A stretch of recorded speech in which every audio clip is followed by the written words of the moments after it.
এবার খুলনা কলকাতা রুটে চালু হচ্ছে যাত্রীবাহী ট্রেন। ৮ এপ্রিল উদ্বোধন করবেন বাংলাদেশ ও ভারতের প্রধানমন্ত্রী। খুশি দক্ষিণাঞ্চলের মানুষ। নানা উদ্যোগের পরেও তৃণমূলে মিলছে না প্রয়োজনীয় স্বাস্থ্যসেবা। সম্পদের সীমাবদ্ধতার কথা বলেন মন্ত্রী। চ্যালেঞ্জ হিসেবে নেয়ার পরামর্শ বিশেষজ্ঞদের। সাভারে ডে কেয়ার সেন্টারের 7 শিশুকে ধর্ষণের অভিযোগে প্রতিষ্ঠাতা গ্রেফতার। নির্যাতিতদের একজন হাসপাতালে ভর্তি। টানা বৃষ্টি আর পাহাড়ি ঢলে তলিয়ে গেছে ব্রাহ্মণবাড়িয়ার হাওর এলাকার 200 হেক্টর জমির ধান। ফসল হারিয়ে দিশেহারা কৃষক। এবং পহেলা বৈশাখের অজুহাতে লাফিয়ে লাফিয়ে বাড়ছে ইলিশের দাম। সংস্কৃতির অংশ না হওয়ায় এ উপলক্ষে ইলিশ খাওয়া বন্ধের তাগিদ। নতুন বছরকে বরণ করতে যশোরে চলছে জোর প্রস্তুতি।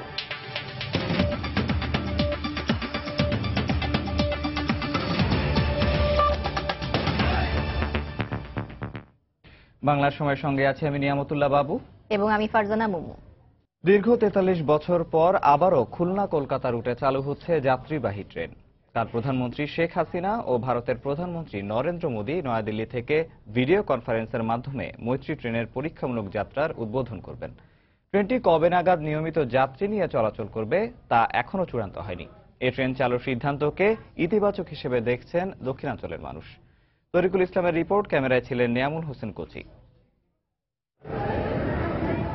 রেলওয়ে সূত্রে জানা যায় 1884 সালে খুলনা থেকে ভারতের কলকাতার যাতায়াতের জন্য রেল লাইন স্থাপিত হয়। স্বাধীনতার পূর্ববর্তী ও পরবর্তী মিলিয়ে প্রায় 90 বছর এ পথে কলকাতার সাথে পণ্য ও যাত্রীবাহী ট্রেন যাতায়াত করত। 1974 সালে তা একেবারে বন্ধ হয়ে যায়। চলতি বছরের শুরুতে খুলনা কলকাতা রেল যোগাযোগ শুরু হওয়ার কথা থাকলেও দুদেশের ট্রেনের সংযোগ লাইন সংস্কার, কাস্টমস, ইমিগ্রেশন, বেনাপোলে প্ল্যাটফর্ম নির্মাণ, যাত্রীদের নিরাপত্তা, স্ক্যানিং ব্যবস্থা সহ নানা কাজ বাকি থাকায় তা সম্ভব হয়ে ওঠেনি। অবশেষে 8 এপ্রিল থেকে খুলনা কলকাতা রুটে ট্রেন চলাচল শুরু হতে যাওয়ায় খুশি দক্ষিণ পশ্চিমাঞ্চলের সাধারণ মানুষ। বেনাপোল আবার নামতে হবে না, সোজা চলে যাইতে পারবে, রুগী লাগেজ টানাটানি হবে না। এই অঞ্চলের ব্যবসা বাণিজ্য সম্প্রসার ঘটবে, পর্যটকরা আসবে, পর্যটন শিল্প বাড়বে। ভ্রমণ ট্যাক্স কাটা লাগবে না, এই লাইনে দাঁড়ানো লাগবে না, তারপর আবার যেতে গেলে পথে আবার লাগেজ নিয়ে টানাটানি করতে হবে। এটা যদি আপনার ট্রেনে থাকে তাহলে আমরা এখান থেকে ভ্রমণ ট্যাক্স করে ডাইরেক্ট যে ওখান থেকে ইমিগ্রেশন করে বেরোয় যেতে পারছি। বিশিষ্টজনরা বিষয়টিকে ইতিবাচক হিসেবে উল্লেখ করে এর অপব্যবহার যাতে না হয় সেদিকে সুদৃষ্টি রাখার পরামর্শ দিয়েছেন। অবৈধ মালামাল আনা, আবার এর মাধ্যমে জঙ্গিবাদের যে সুযোগটা আছে সেইগুলো যাতে বিস্তার লাভ না করে, যারা দায়িত্বে থাকেন তাদের এ ব্যাপারে সতর্ক থেকে যাতে সার্ভিসটা চালু থাকে। খুলনা কলকাতা রুটে পরীক্ষামূলকভাবে মৈত্রী এক্সপ্রেস 2 ট্রেন চালু হচ্ছে। তবে নিয়মিতভাবে এ রুটে ট্রেন চলাচল করতে আরও 1 মাস সময় লাগবে বলে জানান রেলওয়ের সংশ্লিষ্ট কর্মকর্তা। বেনাপোলে ভিডিও কনফারেন্সের মাধ্যমে দুই দেশের প্রধানমন্ত্রী উদ্বোধন করবেন, উদ্বোধন হয়ে ট্রেনটা ইন্ডিয়ার মধ্যে চলে যাবে। খুলনা থেকে রেলপথে কলকাতার দূরত্ব 109 কিলোমিটার। তরিকুল ইসলাম, সময় সংবাদ, খুলনা। প্রধানমন্ত্রীর এবারের ভারত সফরে তিস্তা চুক্তি হওয়ার সম্ভাবনা নেই বলে জানিয়েছেন সড়ক পরিবহন ও সেতুমন্ত্রী ওবায়দুল কাদের। সকালে গাজীপুর চৌরাস্তায় সড়ক বিভাগের একটি বাংলো উদ্বোধন করে তিনি একথা বলেন। মন্ত্রী বলেন, গঙ্গা চুক্তি করতে যেমন সময় লেগেছে, তিস্তা চুক্তি করতেও সময় লাগবে। তিস্তা সহ কিছু অভিন্ন নদীর পানি বন্টনের বিষয় আছে, গঙ্গার পানি বন্টনের সময় লেগেছে। এখানে প্রক্রিয়া আমার মনে হয়, যেহেতু এটা রাজ্যের একটা বিষয় আছে, পশ্চিমবঙ্গের মুখ্যমন্ত্রী দিল্লিতে থাকছেন এবং তাতে আমার মনে হয় এবার হচ্ছে না, কিন্তু সামনে তিস্তা চুক্তিও আমার কাছে মনে হয় এটাও সময়ের ব্যাপার। সুসম্পর্ক বজায় রেখেই আমাদের ন্যায্য পাওনা আমাদেরকে বুঝে নিতে হবে। সরকারিভাবে নানা উদ্যোগ নেয়ার পরও ওষুধের ঘাটতি ও চিকিৎসক সংকটে তৃণমূল পর্যায়ে নিশ্চিত করা যাচ্ছে না প্রয়োজনীয় স্বাস্থ্যসেবা। বিষয়টি স্বীকার করে সম্পদের সীমাবদ্ধতার কথা বলছেন মন্ত্রী। তবে সীমাবদ্ধতার পরও অসংক্রামক ব্যাধিকে প্রধান চ্যালেঞ্জ হিসেবে নিয়ে সরকারকে এখনই প্রস্তুতি নেওয়ার পরামর্শ বিশেষজ্ঞদের। স্বাস্থ্য দিবস উপলক্ষে দেশের সামগ্রিক স্বাস্থ্যসেবা নিয়ে মুজাহিদ শুভ রিপোর্ট। ওরা সুস্থ করতেছে যখন নাকি ইংলিশ আনছে তখনই বাচ্চারা মারা গেছে, আমি কনফার্ম। ভুল চিকিৎসার অভিযোগে এবার ঝরল নবজাতকের প্রাণ। গেল মাসে খাদ্যনালীর সমস্যায় পড়ে ভালো চিকিৎসার আশায় ময়মনসিংহ থেকে ঢাকা মেডিকেলে এসে নবজাতকের লাশ নিয়ে ফিরতে হলো বাবাকে। শিশু মৃত্যু মাতৃমৃত্যু হার কমিয়ে নজর কাড়া অগ্রগতির মাঝেই অপচিকিৎসা, হয়রানি, ক্রমাগত সেবামূল্য বৃদ্ধি সহ নানা কারণে বিঘ্নিত হচ্ছে স্বাস্থ্যসেবার মান। প্রাইভেটে গেলে আমরা ধরেন টাকার জন্য চিকিৎসা করতে পারি না, আর সরকারের মধ্যে আসি তো আমরা চিকিৎসা করতে চাই, কিন্তু ভালো মতন চিকিৎসা হয় না। আমরা অনেক দাম দিয়ে ওষুধ কিনছি, কিন্তু তারপরেও সেটি মানসম্পন্ন কিনা সেই বিষয়ে আমরা নিশ্চিত নয়। আমাদের দোরগোড়া হয়তো হসপিটাল আছে, সেখানে নার্স নেই, সেখানে ভালো ডক্টর নেই, সেখানে ভালো ফ্যাসিলিটি নেই। নির্দেশনার পরও কমিউনিটি ক্লিনিকে চিকিৎসক নিশ্চিত করতে পারেনি সরকার। চাহিদার তুলনায় ওষুধের সরবরাহ কম থাকায় কমিউনিটি ক্লিনিকের প্রাথমিক স্বাস্থ্যসেবা থেকে বঞ্চিত হচ্ছে প্রান্তিক জনগণ। অ্যামক্সিসিলিন ট্যাবলেট দরকার 1500, পাচ্ছি আমরা 500। হিস্টারসিন সিরাপ আমাদের দরকার 60টা, আমরা পাচ্ছি 24টা। এখনো দেশের শতকরা 70% চিকিৎসা দেয়া হয় সরকারি হাসপাতালে, অথচ চিকিৎসা সেবা আইনের খসড়ায় বেসরকারি ক্লিনিক ও হাসপাতালকে নিয়ন্ত্রণের কথাই এসেছে ঘুরে ফিরে। পাশাপাশি রোগীদের স্বার্থ সুরক্ষার বিষয়টি খসড়ায় বরাবরের মতো উপেক্ষিত হয়েছে বলে মত চিকিৎসা বিশেষজ্ঞদের। ডায়াগনস্টিকের যেভাবে দাম বাড়ছে, এগুলি তদারকি নিয়ন্ত্রণ না হলে কোনো মতেই আপনার আমার কারোই স্বাস্থ্যের নিরাপত্তা নেই। সরকারি ডাক্তারকে নিয়ন্ত্রণ না করলে কখনো সুস্বাস্থ্য ব্যবস্থা গড়ে উঠবে না। শুধু চিকিৎসক বা নার্স নির্ভর বা হাসপাতাল নির্ভর নয়, আমরা চিকিৎসা এবং রোগ প্রতিরোধকে, দৈহিক মানসিক সব প্রতিরোধকে আমরা একটি সামাজিক আন্দোলনের রূপ নিতে হবে। সম্পদের সীমাবদ্ধতায় দ্রুততম সময়ে জনগণের স্বাস্থ্যসেবা নিশ্চিত করা সম্ভব হচ্ছে না বলে জানান স্বাস্থ্যমন্ত্রী। ইউনিয়ন উপজেলা পর্যায়ে আমরা আজকে উন্নত চিকিৎসা সেবা দেওয়ার চেষ্টা করছি। কিন্তু সম্পদ আমাদের সীমাবদ্ধতা আছে বিধায় হয়তো সময় লাগছে। আমরা দ্রুত শেখ হাসিনার নেতৃত্বে স্বাস্থ্যসেবা ক্ষেত্রে একটি বিশাল অর্জন করবে। স্বাস্থ্য অধিদপ্তরের সবশেষ প্রতিবেদনে দেশের 62% মানুষ অসংক্রামক ব্যাধিতে আক্রান্ত। তবে এসব রোগ মোকাবেলায় সরকারের প্রস্তুতি প্রাথমিক পর্যায়ে থাকায় ব্যাপকভাবে অর্থনৈতিক চাপ ও মৃত্যু ঝুঁকিতে পড়ছে জনসাধারণ। মুজাহিদ শুভ, সময় সংবাদ, ঢাকা। নাটোর ও ঝিনাইদহে নানা আয়োজনের মধ্য দিয়ে পালিত হল বিশ্ব স্বাস্থ্য দিবস। দিবসটি উপলক্ষে নাটোরে সকালে জেলা প্রশাসনের উদ্যোগে সদর হাসপাতালের সামনে থেকে একটি র্যালি বের হয়। র্যালিটি বিভিন্ন সড়ক ঘুরে পুনরায় হাসপাতালের সামনে গিয়ে শেষ হয়। পরে এক আলোচনা সভার আয়োজন করা হয়।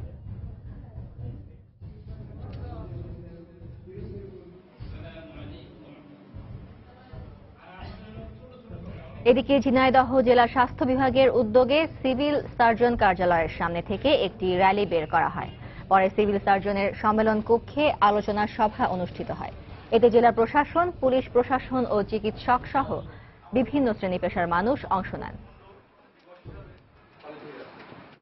সাভারে 7 শিশুকে ধর্ষণ ও যৌন হয়রানির অভিযোগে একটি আবাসিক ডে কেয়ার সেন্টারের প্রতিষ্ঠাতাকে গ্রেফতার করেছে পুলিশ। গতরাতে তাকে গ্রেফতার করা হয়।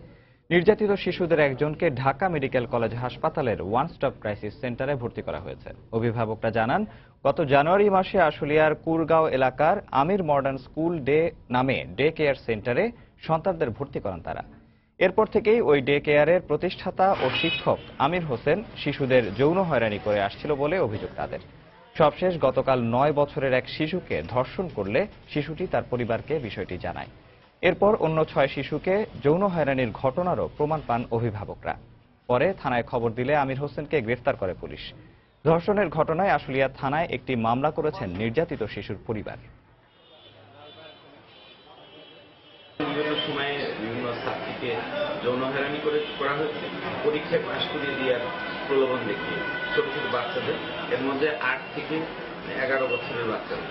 সমস্ত গার্জিয়ানরা সেখানে জড়ো হয়েছে, নাকি অ্যারেস্ট করে আমার এখানে নিয়ে এসেছি। গার্জিয়ানরা এখানে রয়েছে, শিশুরাও এখানে রয়েছে। শিশু এর মধ্যে একটি মেয়ে বেশ ভালো আহত রয়েছে। বাংলার সময় আরো থাকছে।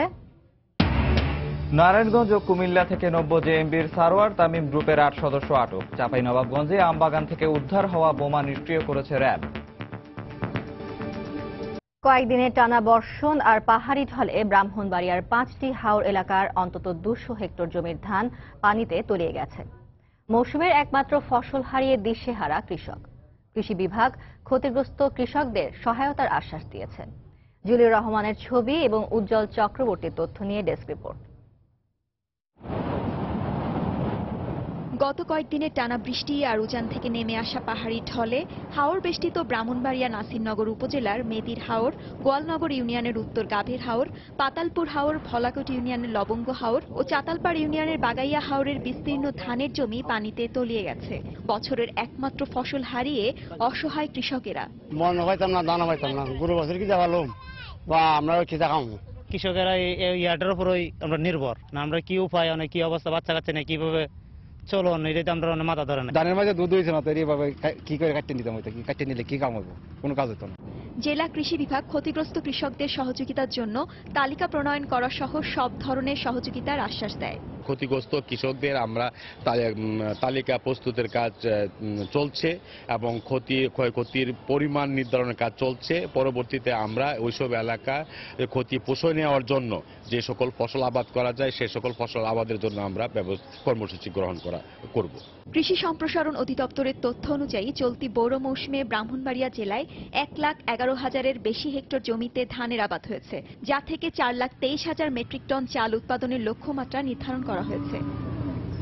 সময় সংবাদ, ব্রাহ্মণবাড়িয়া। পাহাড়ি ঢলে বাঁধ ভেঙে প্লাবিত নেত্রকোনার হাওর অঞ্চলে বাড়ছে ক্ষতির পরিমাণ। ফসল ডুবে যাওয়ায় বেকার হয়ে পড়েছেন কৃষক। গত রোববার চর হাইজদা ও কীর্তনখোলা বাঁধ ভেঙে তলিয়ে যায় ডিঙ্গাপোতা, পাঙ্গাশিয়া সহ বেশ কয়েকটি হাওরের ফসল। কৃষি অফিসের তথ্য অনুযায়ী এবছর জেলায় 1,84,382 হেক্টর জমিতে বোরো আবাদ করা হয়েছে। এর মধ্যে হাওরের 40,620 হেক্টর জমিতে বোরো আবাদ করা হয়, যার বেশিরভাগই পাহাড়ি ঢলে তলিয়ে গেছে। পানি উন্নয়ন বোর্ডকে বারবার চিঠি দেওয়ার পরও বাঁধ মেরামতে কোনো ব্যবস্থা না নেওয়ায় কৃষকদের এমন ক্ষতির মুখে পড়তে হয়েছে বলে অভিযোগ করেছেন জেলা কৃষি কর্মকর্তা। তবে এই অভিযোগ অস্বীকার করেছেন পানি উন্নয়ন বোর্ডের নির্বাহী প্রকৌশলী।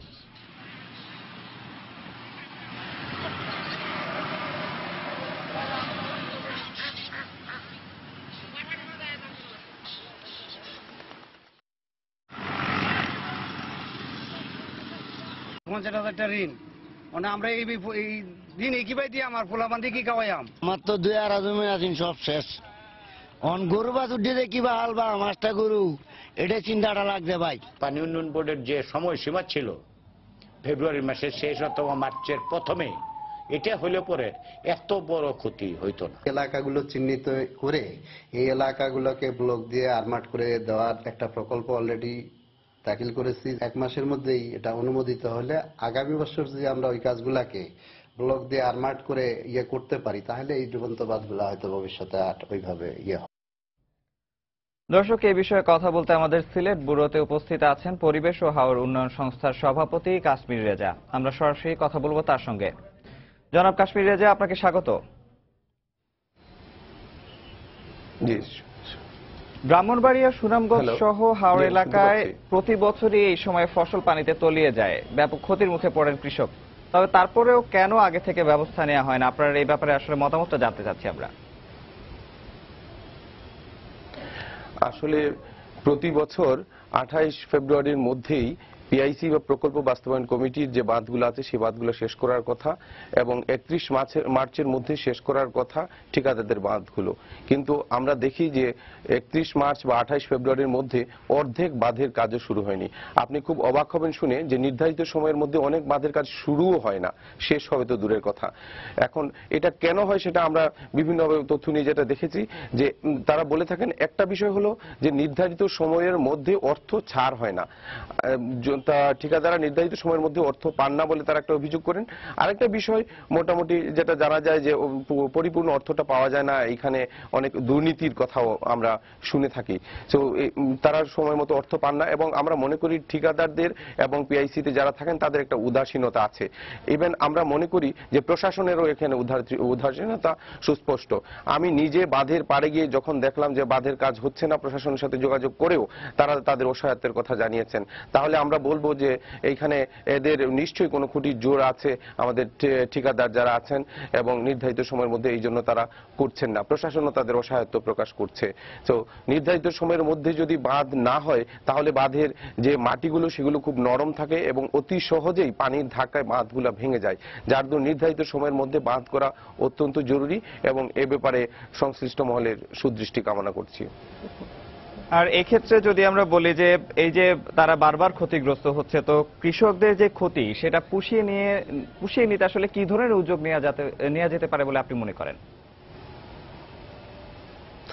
প্রথমত আমি বলবো স্বল্প মেয়াদে যেটা দরকার, এখন হাওর অঞ্চলে হাহাকার বিরাজ করছে, কারণ গত বছরও 60% ফসল পানিতে তলিয়ে গিয়েছিল, এই বছরও ফসল পানিতে তলিয়ে যায়। এই বছর যে ক্রাইসিসটা হচ্ছে সেটা একটু ভিন্ন, সেটা হলো যে অন্যান্য বছর দেখা যায় যে কিছু কিছু ধান পেকে যায়, যখন পানি আসে তখন কিছু কিছু ধান তোলা যায় বা কাটা যায়, কিন্তু এবছর এখনো ধান পুরোপুরি আসেই নেই গাছে, এমন অবস্থায় বন্যাটা হয়েছে, যার দরুন এবছর যে হাওর তলিয়ে গেছে একদম পুরোপুরি তলিয়ে গেছে এবং ইতিমধ্যেই প্রায় 75% হাওরের ফসল পানিতে তলিয়ে গেছে, যার দরুন আমরা মনে করি যে সরকার বিশেষ করে সুনামগঞ্জ সহ যেসব দুর্গত এলাকা আছে সেগুলোকে দুর্গত এলাকা ঘোষণা করুক এবং 10 টাকা মূল্যে সরকার যে চাল দিচ্ছেন সেটাকে ব্যাপকভাবে দেওয়া হোক।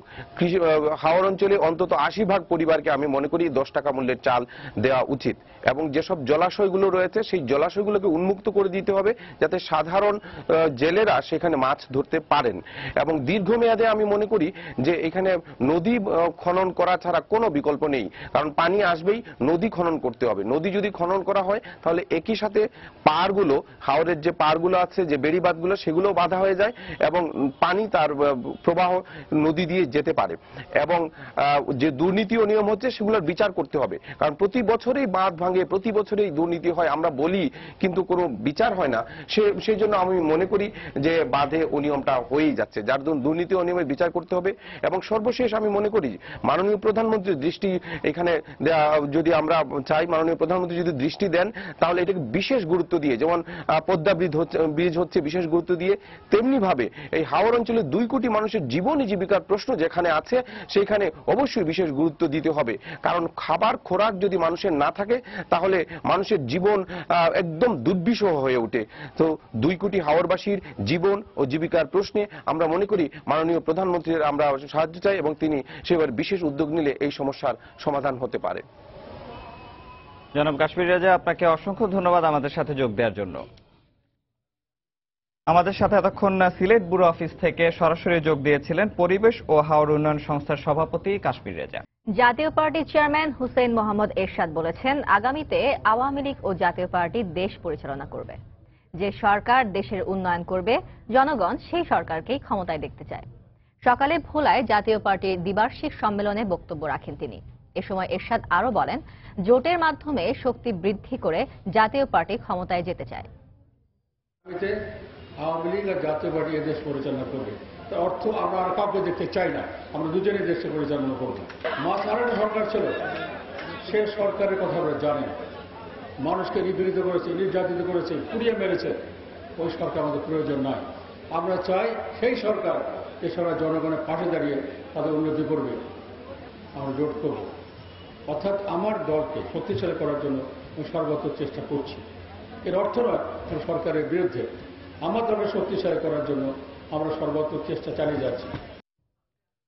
নারায়ণগঞ্জ ও কুমিল্লা থেকে নিষিদ্ধ জঙ্গি সংগঠন নব্য জেএমবির সারোয়ার তামিম গ্রুপের 8 সদস্যকে আটক করেছে র্যাব 11। তাদের কাছ থেকে জিহাদি বই, গান পাউডার ও বিস্ফোরক দ্রব্য উদ্ধার করা হয়েছে। সকালে নারায়ণগঞ্জে র্যাব 11 এর কার্যালয়ে সংবাদ সম্মেলনে অধিনায়ক লেফটেন্যান্ট কর্নেল কামরুল হাসান বলেন, গোয়েন্দা তথ্যের ভিত্তিতে নারায়ণগঞ্জের সাইনবোর্ড এলাকায় পারিজাত মার্কেট থেকে জেএমবির 5 সদস্যকে আটক করা হয়। এদের দেয়া তথ্য অনুযায়ী কুমিল্লার গৌরীপুরে অভিযান চালিয়ে জেএমবির আরও 3 সদস্যকে আটক করা হয়। এই গ্রুপের সদস্যরা বাড়ি ভাড়ার জন্য ভুয়া জাতীয় পরিচয়পত্র তৈরির সঙ্গে যুক্ত ছিল। এছাড়া সংগঠনের সদস্য বাড়ানো ও যোগাযোগের ক্ষেত্র তৈরি করতে অনলাইনে সক্রিয় ছিল। এইটা একটা বড় নেটওয়ার্ক, এটুকু আমরা বুঝতে পারছি, যেটা শুধুমাত্র নারায়ণগঞ্জে বিস্তৃত না, এটা নারায়ণগঞ্জের আশেপাশের জেলাগুলোতে বিস্তৃত। গ্রেফতারকৃতদেরকে আমরা প্রাথমিকভাবে জিজ্ঞাসাবাদ করেছি এবং জিজ্ঞাসাবাদে তারা জেএমবি সারোয়ার তামিম গ্রুপের সাথে সরাসরি সম্পৃক্ত বলে স্বীকার করেছে এবং এরা প্রায় 1.5 বছর যাবৎ এই গ্রুপের সাথে জড়িত। এই গ্রুপটির মূল সমন্বয়ক জামাল ওরফে রাসেল জিহাদি এবং এরা যেই সরঞ্জামাদি তাদের নিকট রেখেছিল এগুলো নাশকতার উদ্দেশ্যে রাখা এবং যে কোনো জায়গায় এগুলো ব্যবহারের জন্য রাখা, সেটা তারা আমাদেরকে প্রাথমিকভাবে জানিয়েছে। চাঁপাইনবাবগঞ্জে আমবাগান থেকে উদ্ধার হওয়া বোমা নিষ্ক্রিয় করেছে র্যাব। বেলা 11:30টার দিকে নিষ্ক্রিয় করা হয়।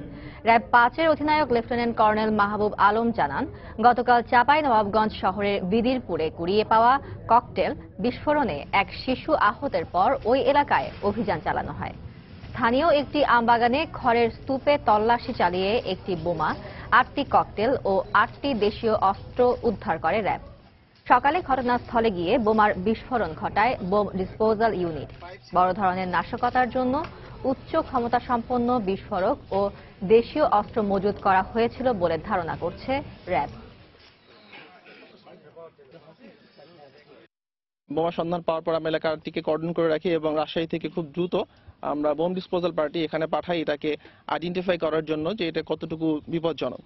তো আমাদের যে মেশিন আছে সেটাতে আইডেন্টিফাই করে দেখা গেল যে এগুলোর মধ্যে বিস্ফোরক জাতীয় দ্রব্য আছে এবং একটা বিস্ফোরক, একটা ব্যাগের মধ্যে যে বিস্ফোরক ছিল সেটা খুব হাই পাওয়ারফুল এবং হয়তো বা ইলেকট্রিক সার্কিট ও ডিলে টাইম দিয়ে ব্যবস্থা ছিল। এখন আমরা তদন্ত করে বের করার চেষ্টা করব যে এইটা আসলে কারা করেছে। বাংলার সময় আরো থাকছে। সাতক্ষীরার 2টি উপজেলায় পরীক্ষামূলকভাবে ভাসমান পদ্ধতিতে চাষ হচ্ছে সবজি। লাভবান হওয়ায় আগ্রহ বাড়ছে কৃষকদের। বরিশালে ইলিশের পাইকারি বাজারেও লাফিয়ে লাফিয়ে বাড়ছে দাম। বড় ইলিশের মন এখনই 1.5 লাখ টাকা। শেষ চৈত্র পর্যন্ত এ দাম আরো বাড়বে বলে দাবি বিক্রেতাদের। আমিনুল ইসলামের তোলা ছবিতে আরো জানাচ্ছেন ফিরদৌস সোহাগ। বৈশাখ আসছে, বাংলা নববর্ষে পান্তার সাথে ইলিশ খাওয়া অনেকটা রেওয়াজে পরিণত হয়েছে। তাই বাঙালিদের কাছে বছরের প্রথম দিন ইলিশের চাহিদা ব্যাপক। অপরদিকে ইলিশের পোনা বেড়ে ওঠার জন্য চলছে জাটকা সংরক্ষণ অভিযান। পহেলা বৈশাখে ইলিশ খেতে নিরুৎসাহিত করতে প্রচারণাও চলছে। চাহিদার তুলনায় সরবরাহ কম হওয়ায় ইলিশের দাম বেড়েই চলছে। এতে ইলিশ সাধারণ মানুষের ক্রয় ক্ষমতার বাইরে চলে গেছে বলে জানালেন ক্রেতারা।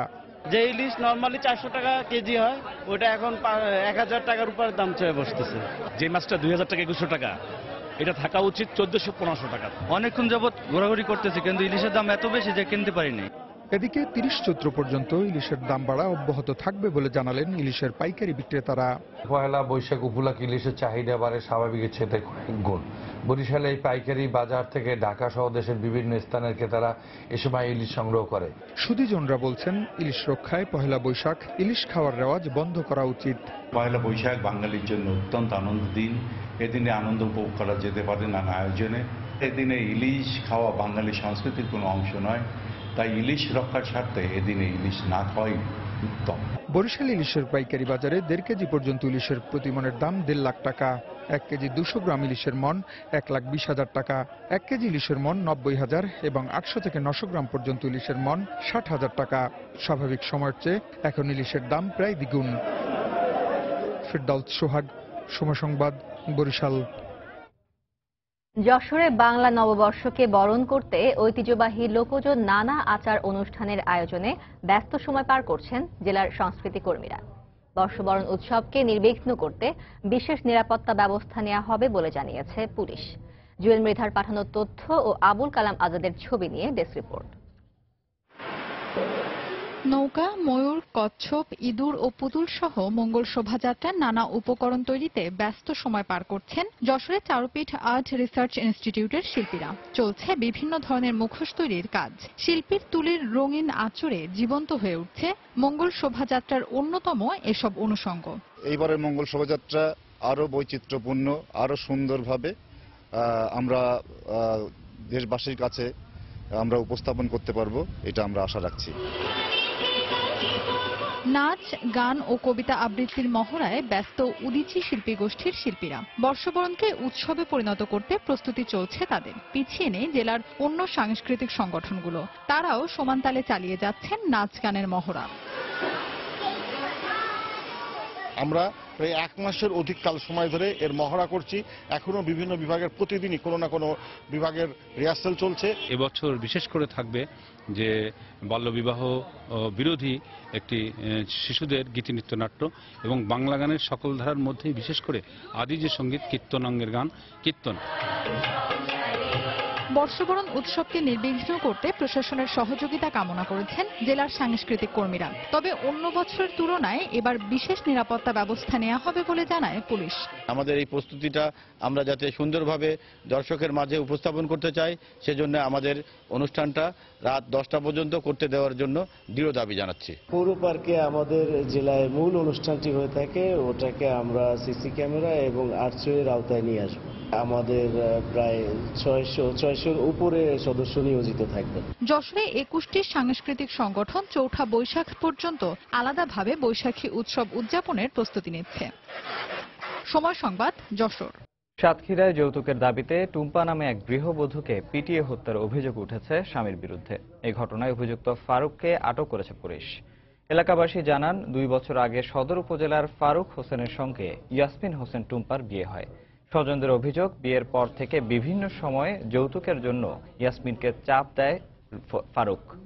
সম্প্রতি আবারও তার কাছে 50,000 টাকা যৌতুক দাবি করে সে, কিন্তু তাতে রাজি না হওয়ায় সকালে ইয়াসমিনকে পিটিয়ে হত্যা করা হয় বলে অভিযোগ পরিবারের।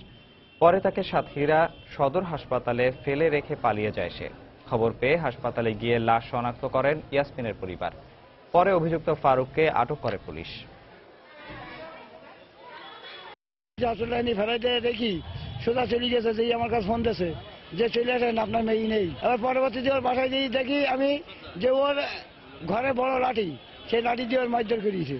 তাছাড়া গলায় দড়ি দেওয়া, আমি কোনো দড়ি কিছু ঝোলানো পাইনি। হাসপাতাল কর্তৃপক্ষ লিখিত অভিযোগ দিলে এই সংক্রান্তে আমরা একটা ইউডি মামলা নেই। মৃতের ময়না তদন্ত রিপোর্ট পাওয়া গেলে প্রকৃত মৃতের কারণ নির্ণয় জানা যাবে।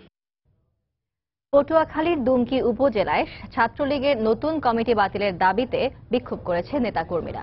এ সময় 12 নেতাকর্মী গণপদত্যাগ করে। সকালে আনুষ্ঠানিকভাবে নতুন কমিটি থেকে পদত্যাগ করে তারা। পরে লেবুখালী দুমকি বাউফল মহাসড়কে অবস্থান নিয়ে টায়ার জ্বালিয়ে বিক্ষোভ করেন তারা। এতে ওই সড়কে যানবাহন চলাচল বন্ধ হয়ে যায়। আন্দোলনরত নেতাকর্মীদের অভিযোগ, নতুন কমিটিতে বহিরাগত চাকুরিজীবী ও ছাত্রদল শিবির নেতাদের বিভিন্ন পদ দেয়া হয়েছে। তাদের এই কমিটি থেকে প্রত্যাহার করে নতুন কমিটি ঘোষণার দাবি জানান তারা। গতকাল দুমকি উপজেলা ছাত্রলীগের 31 সদস্য বিশিষ্ট কমিটির অনুমোদন দেয়া হয়।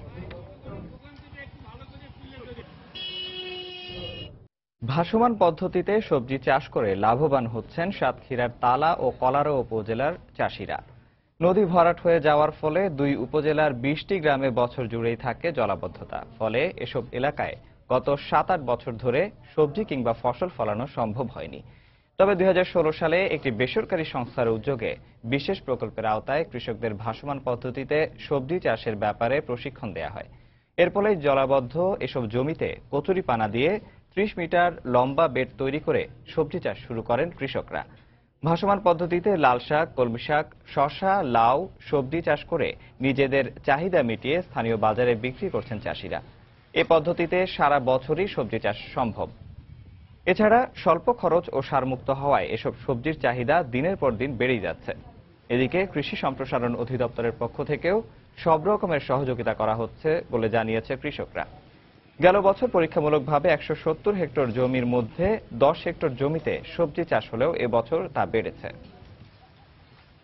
শালা পানা, কচুরি পানা দিয়ে এই বেডটা তৈরি করা হয়। আমরা শাকসবজি তৈরি করে খাই এবং বিক্রয় করে সংসার চালাই। রাসায়নিক সার মুক্ত এইটা পেলেই বাজারে অন্তত আগ্রহের সহিত তারা ক্রয় করে। যে সকল কচুরি পানা আছে সেটাকে স্তূপ করে তার উপরে যদি এই সবজির আবাদ করে তাহলে খুব সহজেই জলাবদ্ধ এলাকায় সবজি উৎপাদন করা সম্ভব। কৃষকদেরকে প্রশিক্ষণ এবং বীজ সহায়তা প্রদান করা হচ্ছে।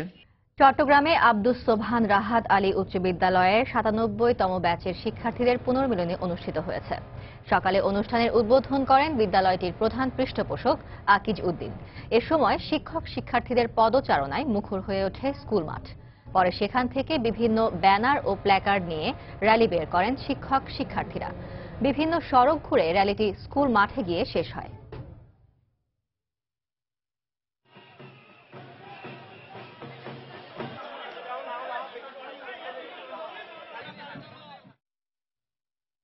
নানা আয়োজনের মধ্য দিয়ে কক্সবাজারে শুরু হয়েছে 2 দিনব্যাপী Bangladesh electronic media marketing association MR চতুর্থ বার্ষিক মিলন মেলা। দুপুরে কক্সবাজার সমুদ্র সৈকতের কলাতলী এলাকার একটি অভিজাত হোটেল বার্ষিক মিলন মেলার উদ্বোধন করেন এমআর নবনির্বাচিত সভাপতি আক্তার হোসেন বাবু। অনুষ্ঠানে অংশ নেন সংগঠনের কার্যনির্বাহী কমিটির 21 সদস্য ছাড়াও বাংলাদেশের সকল বেসরকারি টেলিভিশনের বিপণন বিভাগের কর্মকর্তা, বিজ্ঞাপনী প্রতিষ্ঠান এবং এজেন্সির কর্মকর্তারা। অনুষ্ঠানের প্রথম দিনে সহযোগী বিভিন্ন প্রতিষ্ঠানের প্রতিনিধিদের ও ইমার নির্বাচন কমিশনকে সম্মাননা পুরস্কার দেওয়া হয়। পরে র্যাফেল ড্রয়ের মাধ্যমে অনুষ্ঠান শেষ করা হয়।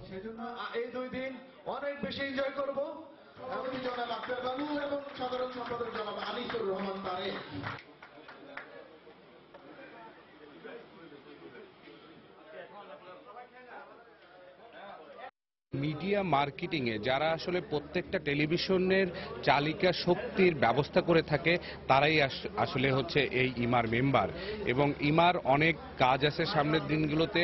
আমরা আমাদের জায়গা থেকে আমাদের ইমার কমিটির পক্ষ থেকে আমরা চেষ্টা করব এই ইমাকে সামনে আগায় নেওয়ার জন্য। বাংলার সময় শীর্ষ সংবাদগুলো জানিয়ে দিচ্ছি আর একবার। এবার খুলনা কলকাতা রুটে চালু হচ্ছে যাত্রীবাহী ট্রেন। 8 এপ্রিল উদ্বোধন করবেন বাংলাদেশ ও ভারতের প্রধানমন্ত্রী। খুশি দক্ষিণাঞ্চলের মানুষ। নানা উদ্যোগের পরেও তৃণমূলে মিলছে না প্রয়োজনীয় স্বাস্থ্যসেবা। সম্পদের সীমাবদ্ধতার কথা বলেন মন্ত্রী। চ্যালেঞ্জ হিসেবে নেয়ার পরামর্শ বিশেষজ্ঞদের। সাভারে ডে কেয়ার সেন্টারে 7 শিশুকে ধর্ষণের অভিযোগে প্রতিষ্ঠাতা গ্রেফতার। নির্যাতিতদের একজন হাসপাতালে ভর্তি। টানা বৃষ্টি আর পাহাড়ি ঢলে তলিয়ে গেছে ব্রাহ্মণবাড়িয়ার হাওর এলাকার 200 হেক্টর জমির ধান। ফসল হারিয়ে দিশেহারা কৃষক। এবং পহেলা বৈশাখের অজুহাতে বেড়েই চলেছে ইলিশের দাম। সংস্কৃতির অংশ না হওয়ায় এ উপলক্ষে ইলিশ খাওয়া বন্ধের তাগিদ। নতুন বছরকে বরণ করতে যশোরে চলছে জোর প্রস্তুতি। এই ছিল বাংলার সময়। যে কোনো খবর পেতে ভিজিট করুন সময়নিউজ.tv। এছাড়া এই মাত্র পাওয়া খবর আপনার মোবাইলে পেতে SMS করুন *BN লিখে পাঠিয়ে দিন 16242 নম্বরে। আর সঙ্গে থাকুন সময়।